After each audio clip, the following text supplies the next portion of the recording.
மருதநாயகம் வந்து தமிழகத்தில் மிகப்பெரிய ஒரு தாக்கத்தை உருவாக்கிய ஒரு வீரன் அப்படின்னு போற்றப்படுகிறார்.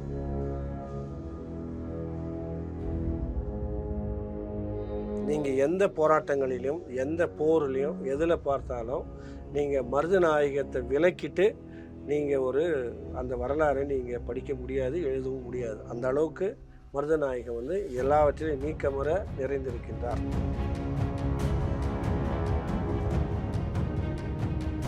மருதநாயகம் வராருன்னா படை வீரர்கள்லாம் உற்சாகம் அடைஞ்சிருவாங்க. அந்த அளவுக்கு மருதநாயகம் தன்னுடைய பணிகளை சிறப்பாக செய்வது. தான் வேலை உண்டு தான் வேலை உண்டுலாம் இருக்க மாட்டார். என்ன பண்ணுவாருன்னா, ஆனால் அவருக்கு ஒரு ஹேபிட் என்னன்னு கேட்டிங்கன்னா, தினம் சண்டை போடணும். தினம் கூலி வேலைக்கு போகிறாங்க இல்லைங்களா, அது மாதிரி தினம் ஏதாவது ஒரு சண்டை போட்டுக்கிட்டே இருக்கணும். அவருக்கு இயல்பு அது. அப்படிப்பட்ட இயல்பு கொண்டவர். சண்டைன்னு வந்துட்டால்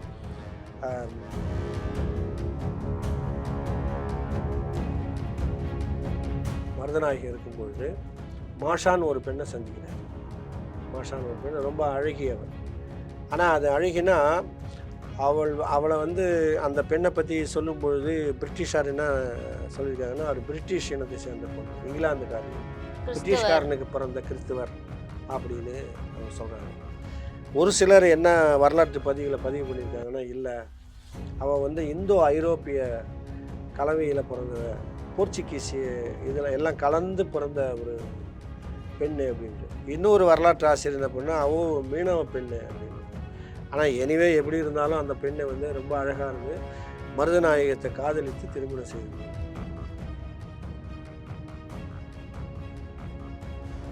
பிரிட்டிஷ்க்கும் பிரெஞ்சு படைக்கும் சண்டை நடக்கும்போது பயங்கரமாக சண்டை நடக்குது. அந்த சண்டையில் திருச்சியில் இவங்க தோத்துடுறாங்க. தோற்று போன உடனே அவங்க என்ன பண்ணுறாங்கன்னா,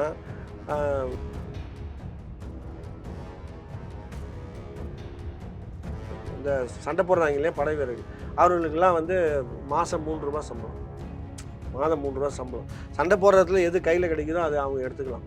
அந்த மாதிரி ஒரு ஒரு கோரிக்கை அவர்களுக்கு முன்வைக்கப்பட்டது, ஆஃபர் முன்வைக்கப்பட்டதுனால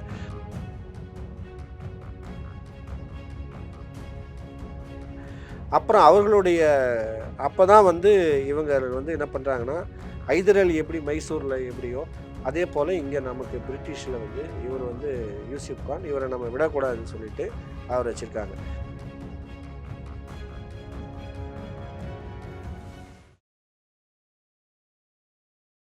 ஆச்சி மசாலா, எந்த சமையலும் ருசி தேடும் ரகசியம். 20 ரூபாய். சிட்டாசிஸ் தமிழர் 4.0 அணிகளாய் திரள்வோம், அமைப்பாய் உயர்வோம். ஜூலை 24-25 ஹில்டன், சென்னை. கிங் டிவி நேயர்களுக்கு வணக்கம். இன்றைய சிறப்பு நிகழ்ச்சியில் நம்முடன் இணைந்திருக்கிறார் மூத்த பத்திரிகையாளர் புகழேந்தி அவர்கள். வணக்கம் சார். வணக்கம். பொதுவா மருதநாயகம் அப்படின்னா கமலஹாசன் சார் படமா ஸ்டார்ட் பண்ணி அதை தொடர முடியாம அப்படியே நிறுத்திட்டாரு, அப்படிதான் எல்லாத்துக்குமே தெரியும். மருதநாயகம் அப்படின்ற பேருக்கு பின்னாடி ஒரு பெரிய வரலாறு இருக்கு. ஒரு சில நபர்கள் அவரை தலைவராகவும் பார்த்துட்டு இருக்காங்க. அவங்கள பத்தி ஷேர் பண்ணுங்க சார். மருதநாயகம் தமிழகத்தில் மிகப்பெரிய ஒரு தாக்கத்தை உருவாக்கிய ஒரு வீரன் அப்படின்னு போற்றப்படுகிறார். ஒரு சிலர் அவருக்கு எதிரான கருத்துக்களை சொல்லிகிட்டு இருக்காங்க. இருந்தாலும் தமிழக வரலாற்றில் நீங்கள் பிரிட்டிஷார் ஆட்சியில் தமிழ்நாட்டில் பிரிட்டிஷார் வரி வசூல் செய்ய புகுந்த காலங்களில் நீங்கள் எந்த போராட்டங்களிலும் எந்த போர்லையும் எதில் பார்த்தாலும் நீங்கள் மருதநாயகத்தை விலக்கிட்டு நீங்கள் அந்த வரலாறை நீங்கள் படிக்க முடியாது, எழுதவும் முடியாது. அந்த அளவுக்கு மருதநாயகம் எல்லாவற்றையும் நீக்கமுற நிறைந்திருக்கின்றார். இப்போ 50 ஆண்டுகளுக்கு முன்னாடி பிரிட்டிஷ் இதை சேர்ந்த இங்கிலாந்து நாட்டை சேர்ந்த மேஜர் ஜெனரல் ஜான் மால்கம்னு அவர் ஒரு புக்கு எழுதினார். அவர் அந்த புக்கில் என்ன சொல்லியிருக்காருன்னா, பிரிட்டிஷார் இந்தியாவுக்கு வந்த பிறகு அந்த சுதேசி மக்கள் இந்த உள்நாட்டு மக்களை வைத்து படையை உருவாக்கினார்கள்.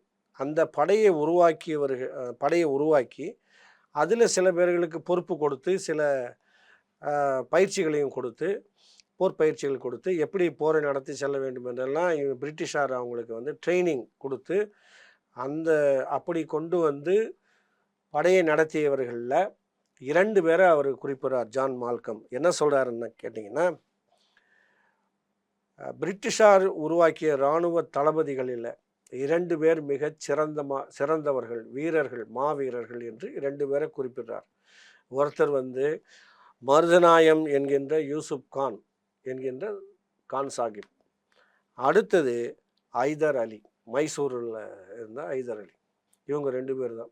ஏன் அவர் 2 பேர் அவர் குறிப்பிட்றாருன்னு கேட்டிங்கன்னா, போர்னு வந்துட்டால் அந்த போரில் ஸ்ட்ராட்டஜின்னு ஒன்று இருக்குது. அதாவது ஸ்ட்ராட்டஜி வியூகம் அமைப்பது, எப்படி வந்து போரை நடத்துவது, வியூகம் அமைப்பது அப்படி என்பது இதில் வந்து மிகச்சிறந்தவர், கைதேர்ந்தவர் அந்த யூசுப் கான் என்கிற மருதநாயகம்.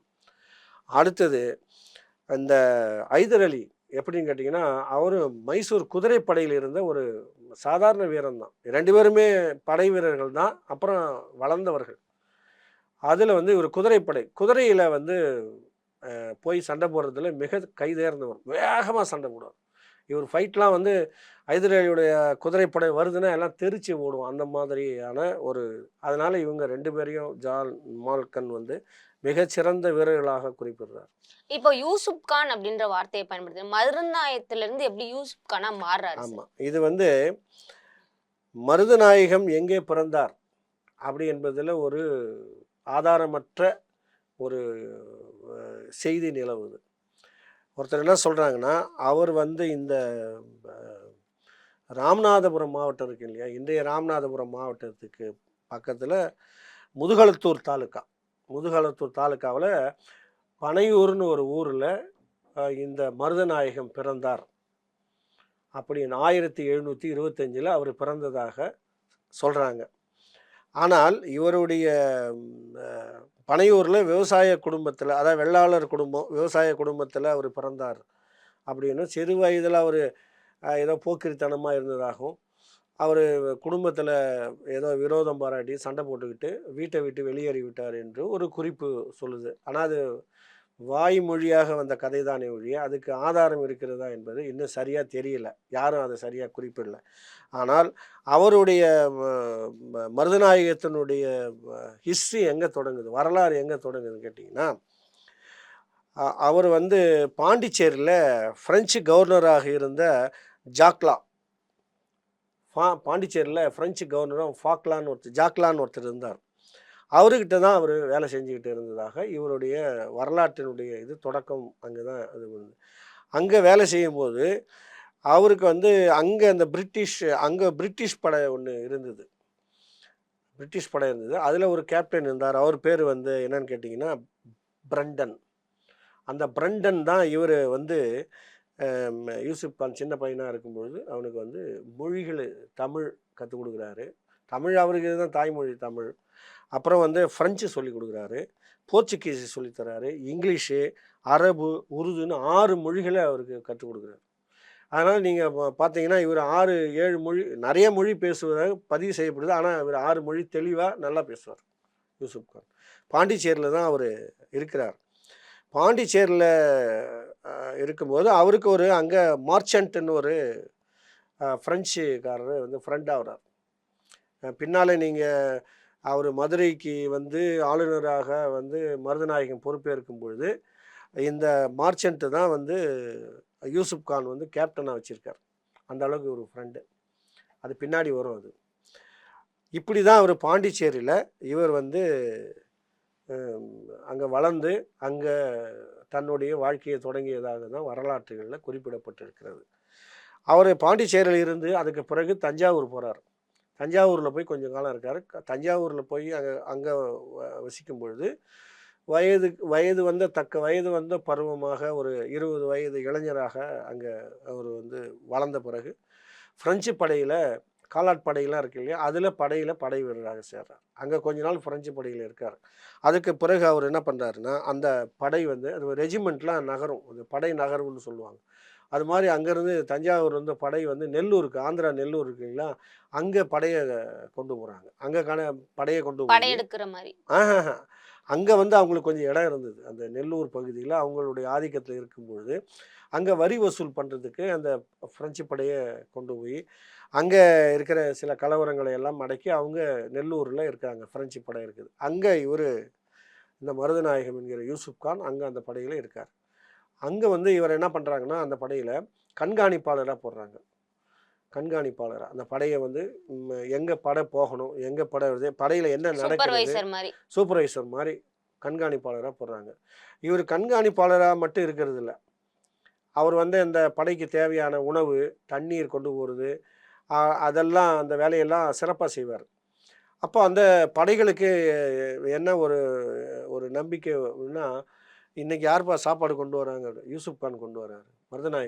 மருதநாயகன் சாப்பாடு கொண்டு வர்றாருன்னா எல்லாரும் வந்து குஷி ஆகிடுவாங்களாம். எதுக்குன்னா அவன் எப்படியாவது கொண்டு வந்துடுவாங்க. இப்போ போர் நடக்குது, 2 குரூப்புக்கு போர் நடக்குதுன்னு வச்சிங்களேன். முதல்ல வந்து என்ன பண்ணுவாங்கன்னா இந்த பாதைகள்லாம் கட் பண்ணுவாங்க எதிரிகள்லாம். அடுத்தது வந்து என்ன செய்வேன்னா உணவு போகிற பாதையெல்லாம் தடுப்பாங்க. அந்த மாதிரிலாம் வந்து தடுப்பாங்க. இதெல்லாம் வந்து மருதநாயகன் வந்து முன்கூட்டியே கால்குலேட் பண்ணி எந்தெந்த பாதைகளை இவர்கள் அடைப்பார்கள், எந்தெந்த வழியாக நம்ம உணவு கொண்டு போக முடியாது அப்படியெல்லாம் தெரிஞ்சுக்கிட்டு அதுக்கு மாற்று பாதையில் அழகாக கொண்டு போய் சாப்பாடு தண்ணீர்லாம் கொண்டு போய் கொடுக்கும். அதனால் வந்து மருதநாயகன் வராருன்னா படை வீரர்கள்லாம் உற்சாகம் அடைஞ்சிருவாங்களாம். அந்த அளவுக்கு மருதநாயகன் தன்னுடைய பணிகளை வந்து சிறப்பாக செய்வது. தான் வேலை உண்டு தான் வேலை உண்டுலாம் இருக்க மாட்டார். என்ன பண்ணுவாருன்னா அங்கே படையில் காயப்பட்டுட்டாங்கன்னா அவங்களுக்கு மருத்துவம் செய்வது, கட்டு போடுறது, இதெல்லாம் வேலையும் செய்வார். அப்படிப்பட்ட ஒரு ஆனால் அவருக்கு ஒரு ஹேபிட் என்னன்னு கேட்டிங்கன்னா தினம் சண்டை போடணும். தினம் வந்து கூலி வேலைக்கு போகிறாங்க இல்லைங்களா, அது மாதிரி தினம் ஏதாவது ஒரு சண்டை போட்டுக்கிட்டே இருக்கணும். அவருக்கு உடைய இயல்பு அது. அப்படிப்பட்ட இயல்பு கொண்டவர். சண்டைன்னு வந்துட்டால் எப்படி வந்து வழிவகுத்து எப்படி அந்த அந்த படையை வந்து வெற்றிகரமாக கொண்டு போகிறது என்பதை மிக தீவிரமாக செய்யக்கூடிய ஒரு ஆள் வந்து. அதனால் எல்லாருமே வந்து மருதநாயகத்தை கவனிச்சுக்கிட்டே இருப்பாங்களாம், என்ன பண்ணுறான் ஏது பண்ணுறாங்கன்னு. இப்போ இந்த நெல்லூரில் இருந்து இப்போ இவர் வந்து திரும்ப இங்கே தமிழ்நாட்டுக்கு வர்றார். ஒரு வேலையாக, என்ன வேலையாக வர்றாருங்க. நீங்கள் ஏற்கனவே நம்ம ஆர்காட் நவாப் பற்றி சொல்லியிருக்கிறோம். இப்போ திரும்ப ஆர்காட் நவாப் கிட்ட வேலைக்கு வர்றாரு. ஆர்காட் நவாப்பில் இப்போ இங்கே வந்து ஆர்காட் நவாப் 1744க்கு அப்புறம் அதிலிருந்து 1744லேருந்து 1749 வரையிலும் அந்த ஆர்காட் நவாப்புக்கு அன்வர்தீன் கான் அப்படின்னு ஒருத்தருக்கார். அன்வர்தீன் கான் அவர் வந்து ஒரு 5 ஆண்டுகள் ஆர்காட் நவாப் இருந்த பிறகு அவருடைய பையன் முகமது அலி கான் வாலாஜான்னு பேர் அவருக்கு. முகமது அலி கான் வாலாஜா. அப்புறம் அவருடைய உறவினர் ஒருத்தர் சந்தா சாஹிப்னு. இவங்க 2 பேருக்குள்ள யார் ஆர்காட் நவாப்பா அடுத்து பொறுப்பு ஏற்றுக்கிறதுல வாரிசு சண்டை வருது, நானா நீயா அப்படிங்கிறது. இப்போ இதில் என்ன சொல்கிறாங்கன்னா இங்கே ஒரு வரலாற்று குழப்பம் நடந்திருக்கிறது. என்னன்னா இந்த சந்தா சாஹிப் வந்து உறவினருடைய பையன் அப்படின்னு பதிவு செய்யப்பட்டிருக்கிறது சொல்கிறாங்க எல்லாரும். ஏதோ சகலனுடைய பையனும் ஏதோ சொல்கிறாங்க. இந்த முகமது அலி கான் வாலாஜா வந்து அந்த அன்வர்தி கானுடைய பையன் அப்படின்னு சொல்கிறாங்க. ஆனால் சில வரலாற்று ஆசிரியர்கள் என்ன சொல்கிறாங்கன்னா அன்வர்தி கானுக்கு 2 மனைவி இருந்தாங்க. அதில் வந்து முதல் மனைவி பையன் ஒருத்தன் சந்தா சாஹிப் வந்து ஒரு பையன் அப்படி என்பது. இப்போ இந்த 2 பிள்ளைகளுக்குள்ள தான் இப்போ வந்து அங்கே சண்டை வருது. இப்போ வாரிசு போரில் சண்டையில் வந்து சந்தா சாஹிப்பினுடைய வலிமை கை ஓங்கிடுது. அவர் என்ன பண்ணுறாரு, இந்த முகமது அலி கான் வாலாஜாவை அடித்து துரைச்சி நீ போ, இங்கே இருக்கக்கூடாது, ஆர்காட்டில் இருக்க, நீ வேணால் போய் திருச்சியில் இரு அப்படின்னு சொல்லி திருச்சியில் போய் இருக்கார். இப்போ முகமது அலி கான் வாலாஜா திருச்சியில் போய் அந்த திருச்சி கோட்டையில் இருந்துக்கிட்டு அங்கே வரி வசூல் பண்ணிக்கிட்டு இருக்கார். இங்கே சந்தா சாஹிப் இருக்கார். இப்போ அங்கே போன முகமது அலி கான் வாலாஜா அந்த வரியை சரியாக வசூல் பண்ணி இங்கே கொடுக்குறது இவங்களுக்கு. இதில் ஒரு பிரச்சனை வருது. அப்போ வந்து திருச்சி மேலே படையெடுத்து போய் அந்த திருச்சியை கைப்பற்றணும்னு சொல்லிட்டு இவங்க முடிவு செய்கிறாங்க. யார், ஆர்காட் நவாப் முடிவு செய்கிறாங்க. அப்போது வந்து யாருக்கு சப்போர்ட் பண்ணுறது அப்படின்றது ஒரு இது வரும்பொழுது போட்டி வருது. ஆமாம். இப்போ வந்து என்ன பண்ணுறாருன்னா, இந்த ஆர்காட் நவாப் வந்து அந்த சந்தா சாஹிப் இருக்கார் இல்லையா, ஆமா. அவர் வந்து இங்கே நெல்லூர்லேருந்து ஃப்ரெஞ்சு படம் வந்தது இல்லைங்களா, இவங்க வந்து சந்தா சாஹிப்போட சேர்றாங்க. இணக்கமா இருக்காங்க. அது ஆதரவாக இருக்காங்க. அந்த இதில் இவர் இருக்கார், யார், மருதநாயகம் இருக்கார். அங்கே வந்து திருச்சியில் வந்து இவர் இருக்கார், அந்த முகமது அலி கான் வாலாஜா இருக்கார். இப்போ இந்த நிலைமையில் இவர் இங்கே வந்து ஆர்காட் நவாப்கிட்ட மருதநாயகம் இருக்கும்பொழுது மாஷான் ஒரு பெண்ணை சந்திக்கிறார். மாஷான் ஒரு பெண், ரொம்ப அழகியவர். ஆனால் அது அழகினா அவளை வந்து அந்த பெண்ணை பற்றி சொல்லும் பொழுது பிரிட்டிஷார் என்ன சொல்லியிருக்காங்கன்னா, அவர் பிரிட்டிஷ் இனத்தை சேர்ந்த பொண்ணு, இங்கிலாந்துக்காரி, பிரிட்டிஷ்காரனுக்கு பிறந்த கிறிஸ்துவர் அப்படின்னு அவங்க சொல்கிறாங்க. ஒரு சிலர் என்ன வரலாற்று பதிவு பண்ணியிருக்காங்கன்னா, இல்லை அவள் வந்து இந்தோ ஐரோப்பிய கலவையில் பிறந்தவ, போர்ச்சுகீசிய இதில் எல்லாம் கலந்து பிறந்த ஒரு பெண்ணு அப்படின்ட்டு. இன்னொரு வரலாற்று ஆசிரியர் என்ன பண்ணா, மீனவ பெண்ணு அப்படின்னு. ஆனால் எனிவே எப்படி இருந்தாலும் அந்த பெண்ணை வந்து ரொம்ப அழகாக இருந்து மருதநாயகத்தை காதலித்து திருமணம் செய்து கொள்ளுது. இப்போ மருதநாயகம் 3 மதங்களோடையும் சம்பந்தப்பட்டவரா இருக்காரு. ஆமாம் ஆமாம். இந்துவா பிறந்து கிறிஸ்டியனை கல்யாணம் பண்ணி முஸ்லிமா மதம் மாறி அப்படி ஒரு கொலாபரேஷனில் தான் அவர் வாழ்ந்துட்டு இருக்காரு. இது அந்த 1751 இப்போ முகமது அலி கான் வாலாஜாவுக்கும் சந்தா சாஹிப்புக்கும் இடையே இந்த வாரிசு போர் நடக்குது இல்லைங்களா.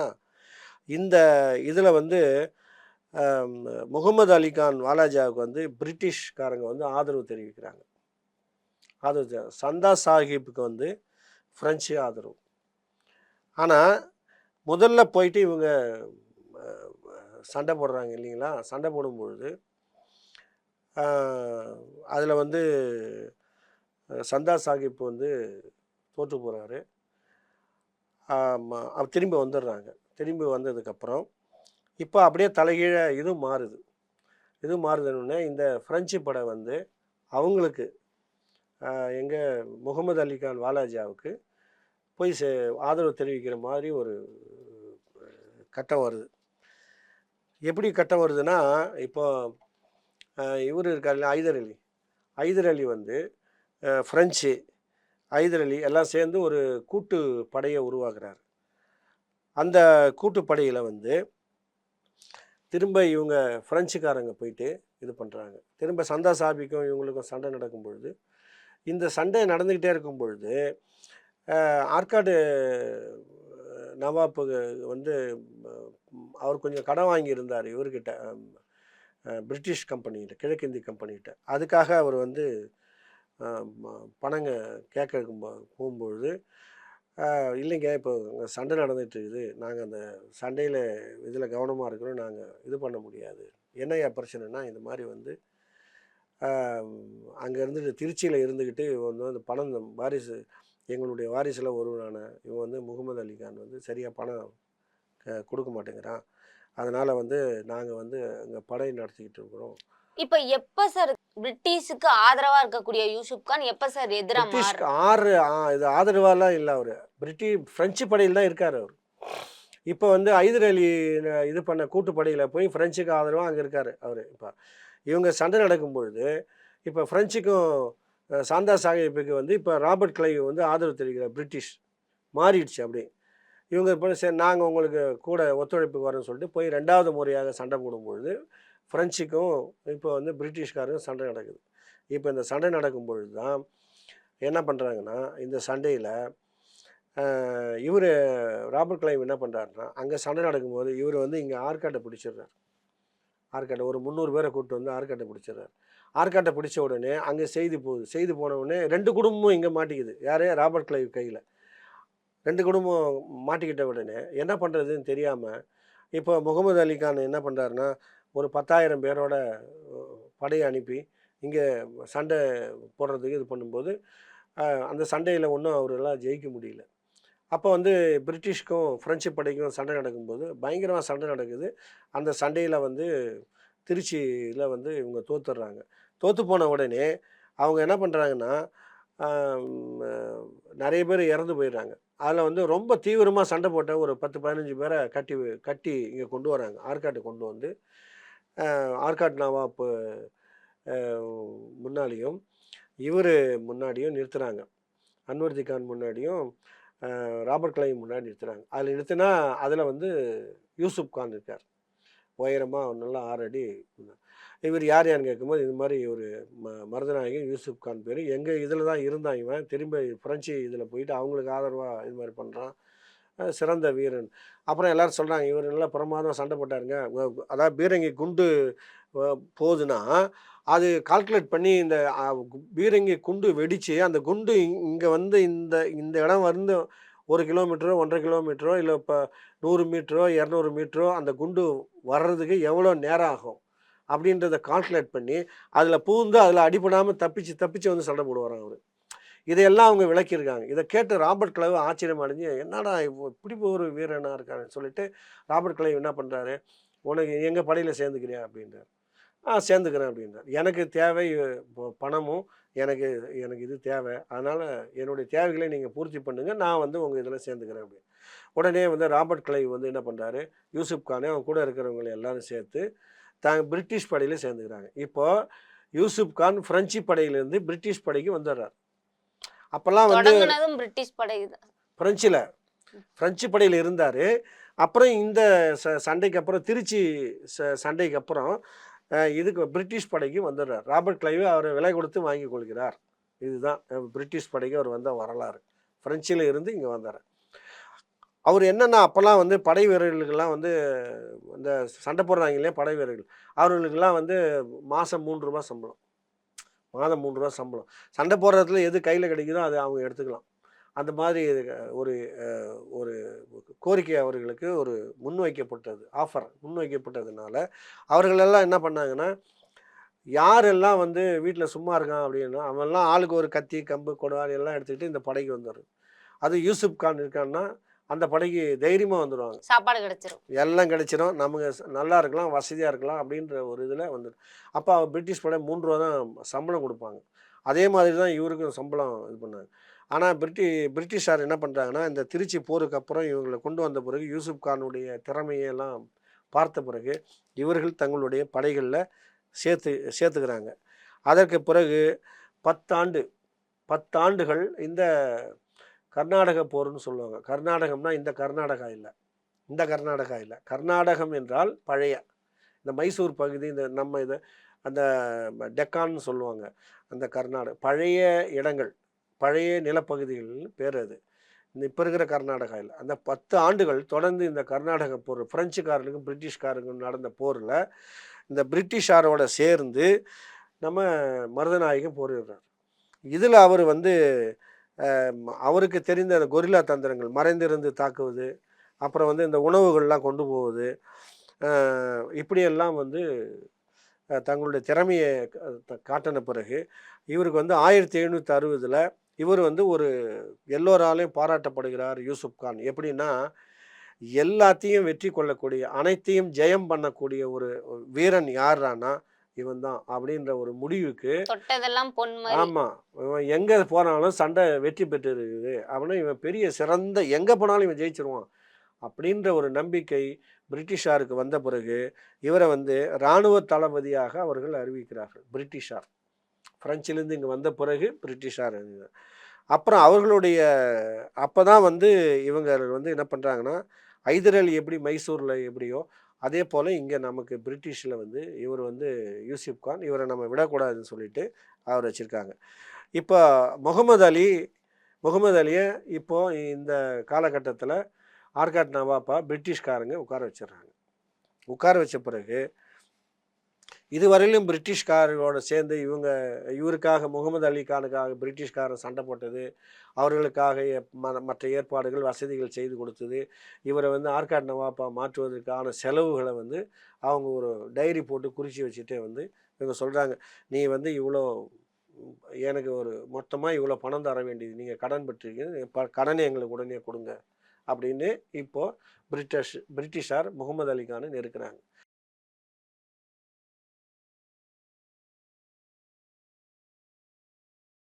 ஆச்சி மசாலா எந்த சமையலும் ருசி தேடும் ரகசியம் 20 ரூபாய். சிட்டாசிஸ் தமிழர் 4.0 அணிகளாய் திரள்வோம், அமைப்பாய் உயர்வோம். ஜூலை 24-25 ஹில்டன், சென்னை.